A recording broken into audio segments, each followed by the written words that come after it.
Inert guys have positive electron gain enthalpy. अच्छा, electron gain करना उसी को हम लोग बोलते हैं इलेक्ट्रॉन गेन एफिनिटी। इसी का ही दूसरा नेम है इलेक्ट्रॉन एफिनिटी।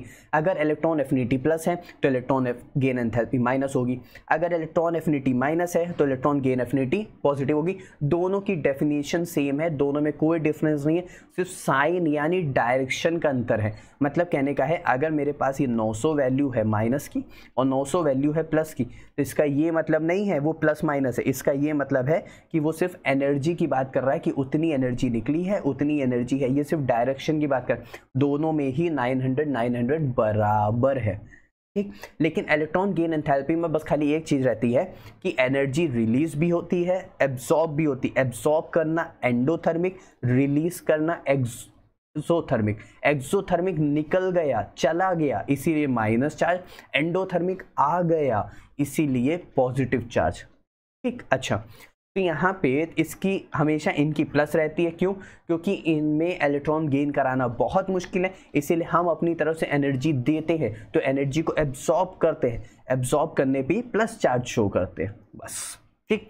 हीलियम की सबसे कम होती है, क्यों होती है? वो इसलिए होती है क्योंकि हीलियम का साइज बहुत छोटा है, तो इलेक्ट्रॉन गेन नहीं आ सकता, ठीक है। ड्यू टू स्मॉल साइज के होने की वजह से ही क्या कहते हैं, इसकी जो इलेक्ट्रॉन गेन एंथैल्पी है वो सबसे कम हो जाती है। देखो इसका पहली बात, तुमको एक बात मैं बताऊं, जो एटॉमिक साइज है उसके डायरेक्टली प्रोपोर्शनल है खाली मेटालिक कैरेक्टर, ठीक। बाकी सब इनवर्सली प्रोपोर्शनल है। Ionization energy, electron affinity, electron gain enthalpy जो कि एक ही चीज़ है, और इलेक्ट्रोनेगेटिविटी। इसका मतलब एटॉमिक साइज ऊपर से नीचे आते हुए बढ़ता है, तो इलेक्ट्रॉन एफिनिटी कम होनी चाहिए थी, तो सबसे ज़्यादा साइज हीलियम का, फिर नियॉन का, फिर आर्गन का, फिर क्रिप्टन का, फिर हमारे पास जेनॉन का, यही होना चाहिए था। लेकिन हमारे पास यहाँ से क्या हो जाता है बच्चों, यहाँ से हीलियम जो को उसको सबसे पीछे कर दो, तो हमारे पास क्या आ गया, नियॉन आ गया, फिर हमारे पास आर्गन आ गया, फिर हमारे पास क्रिप्टन आ गया, और फिर हमारे पास जेनॉन आ गया।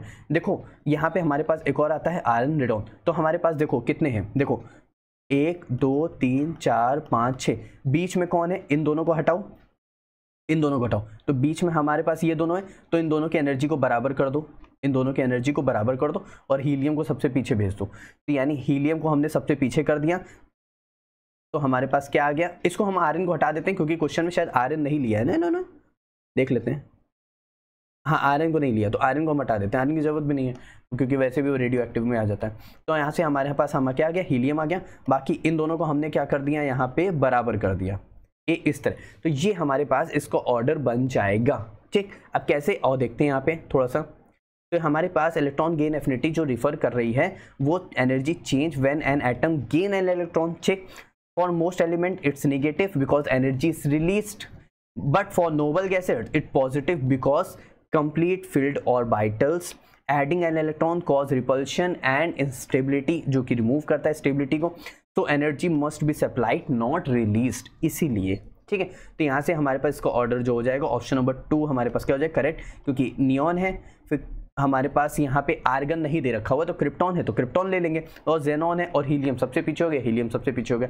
हीलियम हमारे पास तीनों में सबसे पीछे कर रखा है, ठीक है, यहाँ पे यहाँ पे यहाँ पे, लेकिन नियॉन का यहाँ पे और यहाँ पे आगे कर रखा है, फिर क्रिप्टॉन है, फिर क्रिप्टॉन, तो यानी ऑप्शन नंबर 2 मेरे पास क्या हो जाएगा करेक्ट हो जाएगा।